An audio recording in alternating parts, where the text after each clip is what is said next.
मातृभूमि न्यूज, मातृभूमि की आवाज, मातृभूमि के लिए।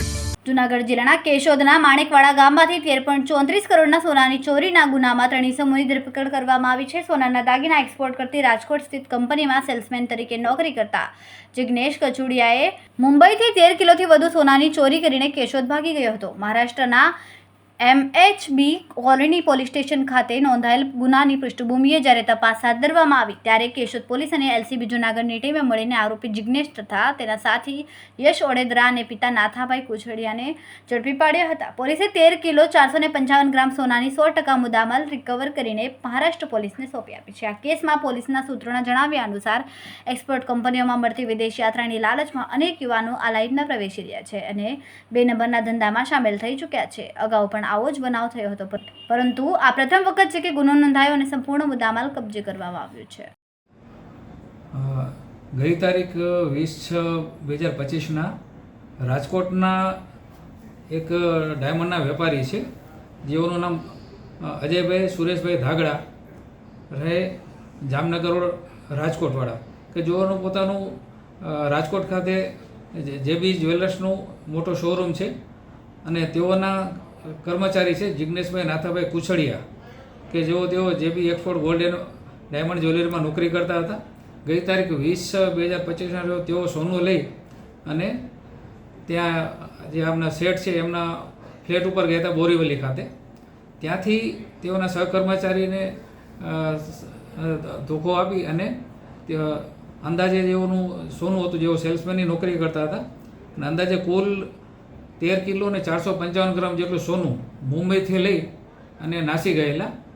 જે અંગે મુંબઈ મહારાષ્ટ્ર ખાતે MHB કોલોની પોલીસ સ્ટેશનમાં ફરિયાદ દાખલ થયેલી અને મહારાષ્ટ્ર પોલીસ તરફથી હકીકત મળતા તેમજ અમને પણ હકીકત મળતા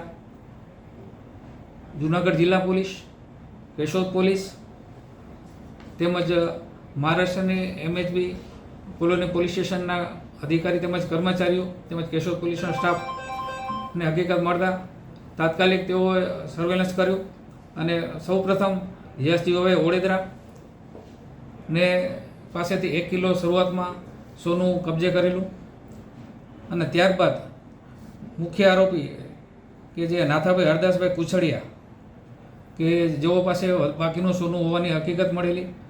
ત્રણેય પોલીસની ટીમોએ એકદમ સાથે મદદગારી એકદમ સંકલન કરી અને કુલ 13 કિલો અને 455 ગ્રામનું 100% સોનું, જેમાં દાગીના તેમજ ગંઠા પણ મળી આવેલા, તે કુલ તમામની કિંમત 13,34,62,327 રૂપિયાનો કુલ 100% મુદ્દામાલ રિકવર કરી અને MHB પોલીસ સ્ટેશન મહારાષ્ટ્રને સોંપી આપેલો છે. આ ગુનાના કામમાં આરોપી જિગ્નેશ નાથાભાઈ કુછડિયા, યશજીભાઈ ઓડેદરા, નાથાભાઈ હરદાસભાઈ કુછડિયા ત્રણેયની મુંબઈ પોલીસે ધરપકડ કરી અને આગળની કાર્યવાહી હાથ ધરેલી છે. અને અગાઉ નાથાભાઈ હરદાસભાઈ કુછડિયા અગાઉ મર્ડરમાં તેમજ દારૂના ગુનામાં પણ પકડાયેલા છે. આ સમગ્ર કાર્યવાહીનું સુપરવિઝન પોલીસ મહાનિરીક્ષક જાજડિયા સાહેબ તેમજ પોલીસ અધિક્ષક ઓડેદરા સાહેબની માર્ગદર્શન હેઠળ તમામ કાર્યવાહી કરવામાં આવેલી છે. સાહેબ, જે આરોપી છે એ ક્યાંના છે અને જે મુદ્દામાલ હતો એ ક્યાં રાખવામાં આવ્યો હતો? હા, આરોપી મૂળ માણેકવાડા ગામના છે, કેશોદ તાલુકાના, જેને કારણે આપણને કેશોદ પોલીસને તાત્કાલિક હકીકત મળી અને એના આધારે તપાસ કરવામાં આવી હતી. જેઓ પોતાના ઘરની પાછળ જે નદી છે, નદીના કિનારે ઝાડ ઉપર સોનું લટકાવેલા હકીકત મળેલી અને એના આધારે પોલીસે સમગ્ર મુદ્દામાલ કબજે કરેલો છે. અને અગાઉ જે 1 કિલો હતો તેઓના આરોપીના ઘરેથી, જૂનાગઢ ઘરેથી 1 કિલોનો મુદ્દામાલ કબજે કરવામાં આવ્યો હતો. ઘટના બનવાનું કારણ શું હતું? આ મુખ્યનો ચોરી કરવાનો શોર્ટકટમાં પૈસા કમાવાનો જ હતો. જે ખરેખર એમ ત્યાં નોકરી કરતા હતા અને એની સાથે જ વિશ્વાસઘાત કરીને એને નજર ચૂકવીને ચોરી કરીને એને લેવેલા હતા. માતૃભૂમિ ન્યૂઝ સાથે મધુરાવલિયા, જૂનાગઢ. ખૂબ જ ટૂંકા સમયમાં માતૃભૂમિ ન્યૂઝ OTT પ્લેટફોર્મ અને વેગા સિટીમાં કેબલ નેટવર્ક સાથે જોડાઈ જશે, તો જોતા રહો માતૃભૂમિ ન્યૂઝ.